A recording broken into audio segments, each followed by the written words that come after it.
Bonjour. Dans cette capsule, nous allons aborder la question de savoir si les vaccins anti-Covid peuvent rendre infertile. Tout d'abord, quelle est l'origine de cette inquiétude concernant la fertilité? Il s'agit d'une pétition datant du 1er décembre 2020, co-signée par le Dr Yeadon, ancien responsable de recherche chez Pfizer, et le Dr Wodarg. Dans cette pétition, il est fait mention que la protéine spike du coronavirus présente 4 acides aminés en commun avec une protéine du placenta appelée la syncytine 1. Les acides aminés sont les briques nécessaires à la synthèse des protéines. Il faut savoir que cette hypothèse n'a pas été vérifiée par une étude scientifique bien menée. Dès lors, y a-t-il un risque que les anticorps anti-coronavirus s'attaquent au placenta? Si risque il y a, il est tellement faible qu'il peut être considéré comme insignifiant, et voici quelques arguments justifiant ce faible risque.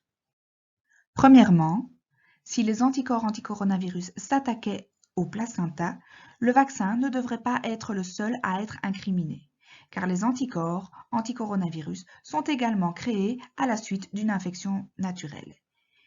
Il serait donc tout aussi dangereux d'être contaminé par le virus que de faire la vaccination. Deuxièmement, une partie commune de 4 acides aminés est très faible.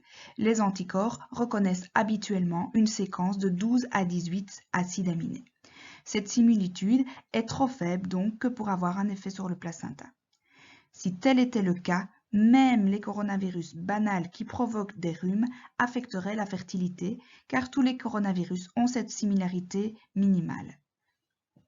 Troisièmement, une similitude d'acides aminés n'engage en rien le fait que les deux protéines aient la même forme tridimensionnelle et ne soient donc reconnues par les mêmes anticorps.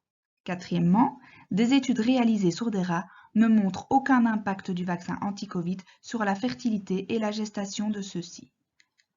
Enfin, dans la vie réelle, des millions de femmes sont maintenant vaccinées et certaines d'entre elles sont tombées enceintes sans qu'il n'y ait de conséquences à cela.